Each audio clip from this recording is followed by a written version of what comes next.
जुना जरीपटका वस्तीमध्ये पुन्हा एकदा दहशतीचं सावट पसरलं आहे। स्थानिक नागरिकांमध्ये भीतीचं वातावरण निर्माण झालं आहे, कारण रविवारी रात्री 3 ते 4 युवक चाकू घेऊन परिसरात फिरताना दिसले आहेत। हे युवक कोण होते आणि त्यांच्या मनात काय होतं याचा शोध घेण्यासाठी पोलीस यंत्रणा आता सक्रिय झाली आहे। जुना जरीपटका परिसरात रविवारी रात्री अचानक खळबळ माजली। सूत्रांकडून मिळालेल्या माहितीनुसार वस्तीमध्ये 3 ते 4 संशयित युवक चाकू हातात घेऊन फिरताना दिसले। स्थानिकांनी हे दृश्य पाहताच परिसरात गोंधळ उडाला आणि नागरिकांमध्ये भीतीचं वातावरण निर्माण झालं। या घटनेनंतर काही नागरिकांनी पोलिसांना तात्काळ माहिती दिली। घटनेची गंभीरता लक्षात घेत पोलिसांनी घटनास्थळी दाखल झाले आणि परिसरात गस्त वाढवण्यात आली।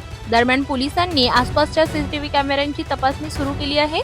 संशयित युवक कोणत्या कारणासाठी परिसरात आले होते हा तपास सुरू असून हे युवक कुणावर तरी हल्ला करण्याच्या तयारीत होते का याबाबतही तपास सुरू आहे। नागरिकांनी सुरक्षिततेसाठी रात्री उशिरा घराबाहेर न पडण्याचं आवाहन केलं आहे। वस्ती परिसरात सध्या दहशतीचं वातावरण असून पोलिसांनी परिस्थिती नियंत्रणात असल्याचं सांगितलंय।